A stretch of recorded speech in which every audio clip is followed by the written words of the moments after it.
Good morning, students. In our previous lecture, we had a discussion on the important chemical property of ethers. Students, today we are going to discuss the mechanism of this chemical reaction.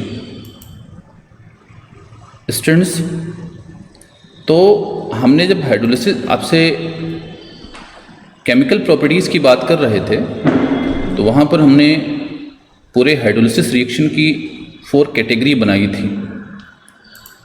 First case में हमने symmetrical ether लिया था, second में हमने unsymmetrical ether लिया था containing different primary alkyl group, a primary alkyl group and a secondary alkyl group. Students, तो जो हमारी जो मैकेनिज्म है corresponding to the first reaction, corresponding to the alkyl ether containing identical primary alkyl group and corresponding to the ether containing primary alkyl group and secondary alkyl group.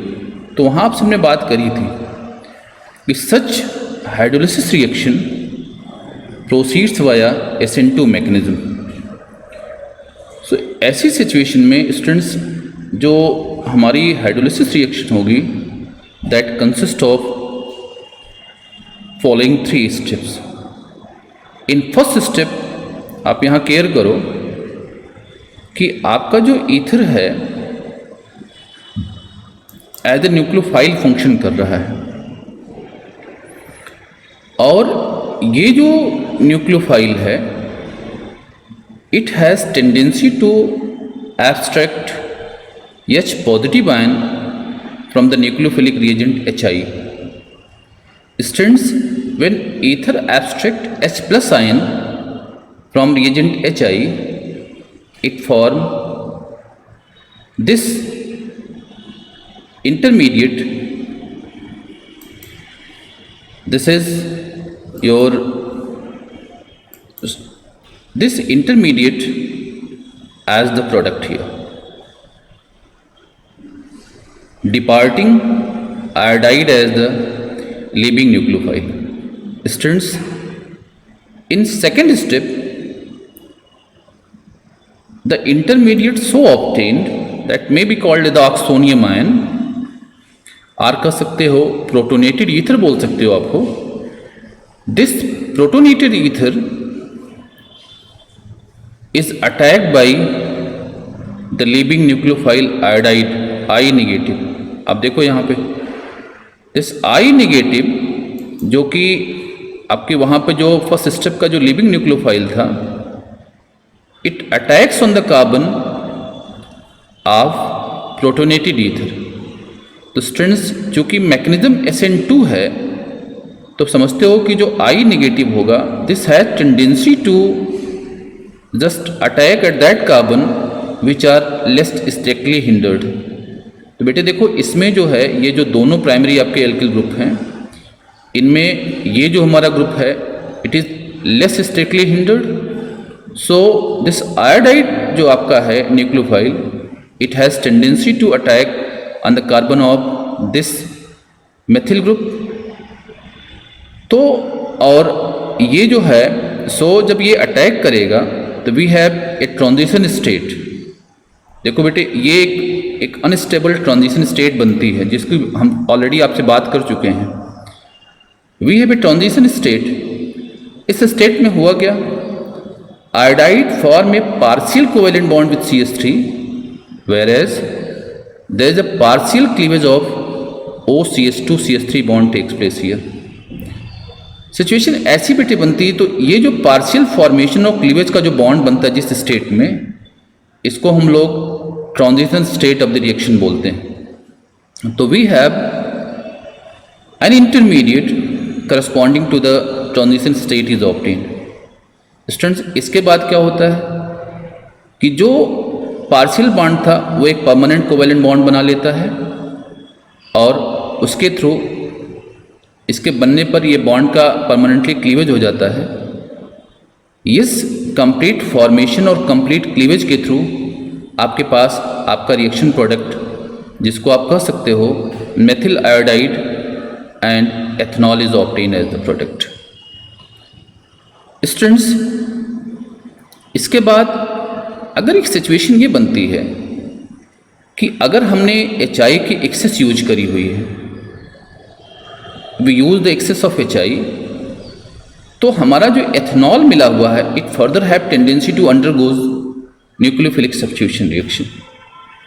Students, अगर ये nucleophilic substitution reaction करेगा तो पक्का आप देखेंगे first stage में protonated alcohol देगा और आयोडाइड न्यूक्लियोफाइल वहाँ से एज ए लिविंग न्यूक्लियोफाइल बेटे वहाँ से डिपार्ट करेगा। This living nucleophile again attacks the carbon having partial positive charge. तो आप समझ सकते हो कि इसका ये वाला कार्बन जो होगा it is partial positively charge, तो इसकी जो टेंडेंसी होगी इस कार्बन पर अटैक करने की होगी। जब ये अटैक करेगा तो अपना करस्पॉन्डिंग आयोडो कंपाउंड, जिसको आप समझ सकते हो कि यहाँ पे मेथिल आयोडाइड मिलेगा एज अ प्रोडक्ट आपको, और जो दूसरा यहाँ पे आपको प्रोडक्ट जो बाई प्रोडक्ट मिलेगा water is obtain as the by product here. Students, आप समझ सकते हो कि ये जो हैगा ethyl iodide is obtain as the product along with H2 as the by product. Students, let us take the next case of mechanism. Students, इसमें हम क्या कर रहे हैं, इसमें हमने जो ईथर लिया हुआ है ये इसमें एक टर्सरी एल्किल ग्रुप प्रेजेंट है और एक प्राइमरी एल्किल ग्रुप प्रेजेंट है।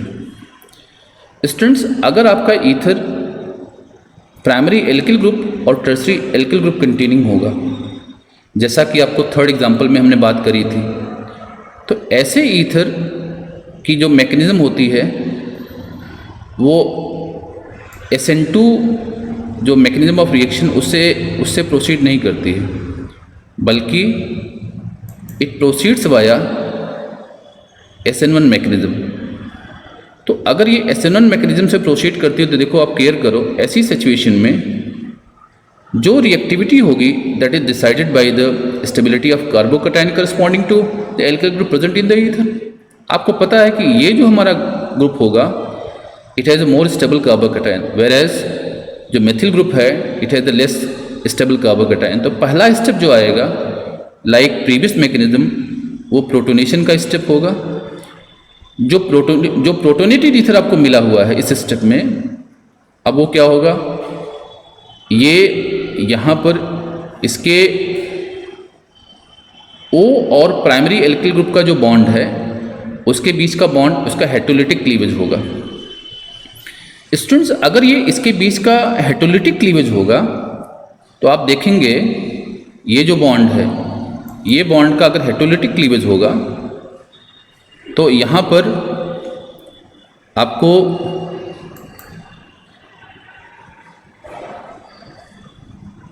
बेटे प्राइमरी एल्किल ग्रुप के करस्पॉन्डिंग आपका एल्कोहल का फॉर्मेशन होगा। You have methyl alcohol is obtain as the product, whereas एक इंटरमीडिएट आपको मिलेगा जिसको आप कह सकते हो कि tertiary butyl carbocation as the आपको एक इंटरमीडिएट आपको मिला हुआ। स्टूडेंट्स, इसको केयर करो। We have this tertiary butyl carbocation is obtain as